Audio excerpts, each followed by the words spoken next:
নমস্কার বন্ধুগণ, বাবাজি স্পিক্স চ্যানেলে সকলকে স্বাগত। তো বন্ধুগণ, ক্রিকেটে প্রচলিত একটা কথা আছে, আমরা সবাই জানি যে ক্যাচেস উইন ম্যাচেস, অর্থাৎ ক্যাচ ম্যাচ জেতায়। সেটাই কিন্তু হাতে নাতে প্রমাণ করে দিল ওয়েস্ট ইন্ডিজ ক্রিকেট টিম। কারণ আমি যে ম্যাচের কথা বলছি সেটা হলো বাংলাদেশ এবং ওয়েস্ট ইন্ডিজের মধ্যে এখন যে টি-20 সিরিজ হচ্ছে তার প্রথম ম্যাচে, এই টি-20 সিরিজের প্রথম ম্যাচে ওয়েস্ট ইন্ডিজ কিন্তু বাংলাদেশকে হারিয়ে দিয়েছে। এবং এই যে ওয়েস্ট ইন্ডিজ যে বাংলাদেশকে হারিয়েছে তার পেছনে কিন্তু প্রধান কারণ কিন্তু তাদের ক্যাচ ধরা। কয়েকটা চারটে এত সুন্দর ক্যাচ নিয়েছে ওয়েস্ট ইন্ডিজ, সত্যি মানে ভাষায় প্রকাশ করা যায় না। সত্যি যে ক্যাচেস উইন ম্যাচেস, এই প্রবাদটা কিন্তু সত্যি করে দিল ওয়েস্ট ইন্ডিজ ক্রিকেট টিম। শুধুমাত্র ক্যাচের দরুন কিন্তু ম্যাচটা তারা কিন্তু জিতে নেয়। বাংলাদেশের বিরুদ্ধে প্রথম টি-20টা তারা কিন্তু জিতে নেয়। তারা ওয়েস্ট ইন্ডিজ প্রথমে ব্যাট করে রান করে 162 রান করে, মাত্র 162। টি-20 ক্রিকেটে এটা কিন্তু কোনো রানই নয় এখনকার দিনে। টি-20 ক্রিকেটে 162 রান, সেই 162 রান তারা প্রথমে ব্যাট করে ওয়েস্ট ইন্ডিজ করে, এবং এই 162 রান কিন্তু বাংলাদেশ করতে পারে না। তারা 142 রানে, তাদেরকে 142 রানে কিন্তু আটকে দেয় বাংলাদেশকে। তো মানে অসাধারণ অসাধারণ কি বলবো, ওয়েস্ট ইন্ডিজ যে ক্যাচগুলো নিয়েছে সত্যি না দেখলে বিশ্বাস করা যায় না। Romario shepherd, wow what a catch! দারুণ দারুণ ক্যাচ নেয় রোমারিও শেফার্ড। তারপর বাউন্ডারি লাইনে হোল্ডার, রস্টন চেস, কী সব এই হোল্ডার, রোম্যান পাওয়েল, কী সব ক্যাচ নেয়, বাপ রে বাপ! মানে অসাধারণ অসাধারণ। তারপর আকিল হোসেন, কি কি সব ক্যাচ নিয়েছে কালকে, মানে ওয়েস্ট ইন্ডিজ এবং বাংলাদেশের যে প্রথম টি-20 ম্যাচটায় কি কি ক্যাচ নিয়েছে ওয়েস্ট ইন্ডিজের প্লেয়াররা, সেই ভিডিওগুলো আপনারা সাথে ক্যাচগুলোর ভিডিওগুলো দেখুন। মানে অসাধারণ অসাধারণ কিছু ক্যাচ নেয় সত্যি।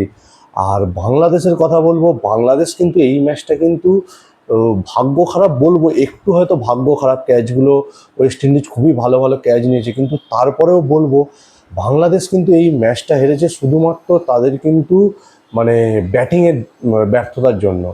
শুধুমাত্র ব্যাটিং ব্যর্থতার জন্য কিন্তু বাংলাদেশ এই প্রথম টি-20টা ওয়েস্ট ইন্ডিজের কাছে হারলো।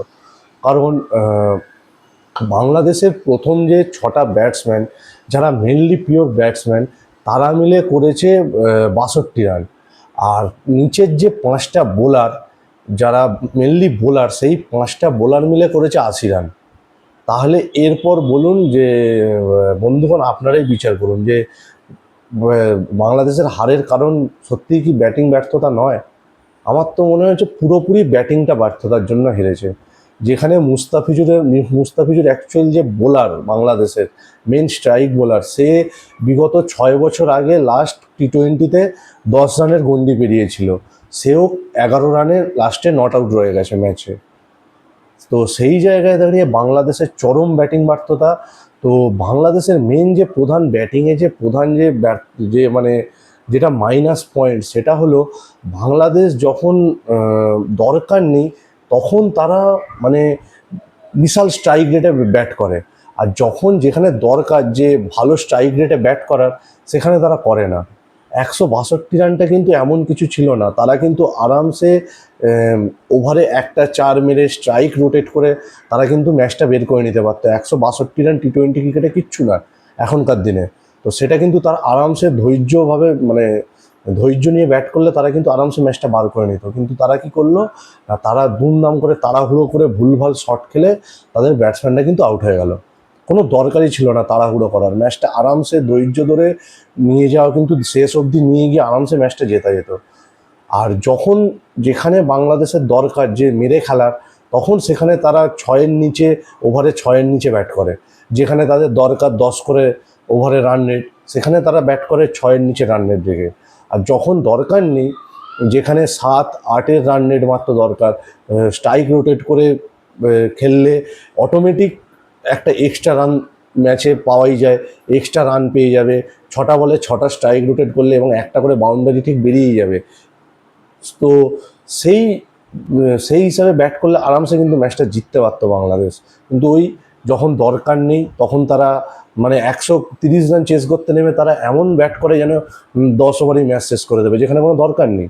ম্যাচটা ধরে ধরে খেললে যেখানে জেতা যায়। তো বন্ধুগণ, আর পিচটাও এমন কিছু কিন্তু জুজু ছিল না পিচে, যে একটু টান হয়তো ছিল কিন্তু সেরম কিছু ছিল না, আরামসে ধরে খেললে জেতা যেত।